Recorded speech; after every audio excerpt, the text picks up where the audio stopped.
hooyo Raxmo Maxamed Nuur oo saygeedu muddo ku dhow 6 sano uu ka xanuunsanayo lug iyo gacan ayaa walaalaha muslimiinta ka codsatay inay soo caawiyaan. faafaynta warkaasi waxa magaalada Muqdisho ka soo diray Muqtaar Cabdi Aadan. waa qoys ka kooban 10 ruux waxa muddo 6 sano ah sariirta la jiifa xanuunka loo yaqaan Preleska aabaha qoyskan waxaana qoyskan soo wajahday xaalad nolol xumo ah waxayna u baahan yihiin in loo gurmado. aaba Maxamed Aadan oo aan awood u lahayn in uu si hadlo ayaa sheegay in uu reerku ku jiro nolol aad u liidato una baahan in la caawiyo. ilmaha qaliga hadlaas ilmaha u ruuray waxaan u hay mal hatta aniga ilmaha markuu oo daan go'aadi jira walaah bartaan ku sheegay amal ayo aniga walaalaha islaamka wax la heli karo in lagu soo kalmeeyo abarsana wada khaasan bishartayn soo way ilmaarad waxay rabaan iidaysa rabaan sabuus lagu afraad rabaa ayna al rabaa guriga daakil cujro in la bedelo rabaa laakiin awood ma haye islaamka ilaahay waxa ka xusana wixii heli karo waxay siiyay.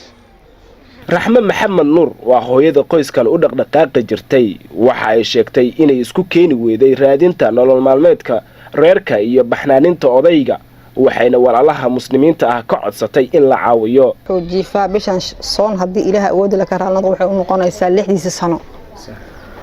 alxamdulillah marka aniga waxaan iska samaystaa sambuus iska dubtaa markii lacala dhaqid ii soo baxan dharan soo dhaqdaa adiga alxamdulillah sambuuskaas aan sameeyo subaxii iyo mar galabtii hadii lacala shaqada subaxdii aan soo shaqeysto galabtii sambuus iska dubtaa haddaba waa kaas banaanka u wata hadii alla wada ka raal noqdo sambuuskaas aan dubto iyo muxuu ahaayeen markaas aan soo dhaqdo ilmaha ku maareysta walaa horto noona been ku sheegin kiilo bariis aan soo gadanaa disgaas lagu shubaa subaxii qorto quraac ma cuno ilaahay iga saray subaxii quraac ma cuno horto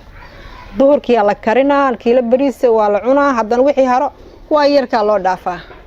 ma isku taxloojiyo jawaab u baranaba anaka bas waa gartay saasay taan aniga 2 bira igu jirto hoobiya igu jirto oo xataa markaan dhaqida badsado oo igu soo kaca qalaje iska cabaa daa saas ma u seexdaba alxamdulillah waqtiga tayda ma taan dhimanayn 2 bira hoobiya igu jirto afar biloodka galay midna garabkaan ugu jiraa midna kalxantaan ugu jiraa alxamdulillah caalami xataa wali hadda kora raaji iska saartay tabcaan ka noqdo xalay meelahan ku saaran yahay xataa ma awoodo qaliinka xataa laakiin qalaje iska cabaa markuu soo kaco ilmaha dharkooda ciidda ma aragtay ijaarkiyo ma aragtay dib aan ku sii qabno ilmaha ciidda hadii ilaahay ka raal noqdo ciid waa la gaari doontaa insha Allah hadii ilaahay ka raal noqdo bishar baan wixii lagu soombi lahaay walaalayn muslimiinta waxaan ka codsanaa wixii awood u leh ilaahay awood iska leh inayna soo caawin wax ugu soo tara inta soo codsanaa.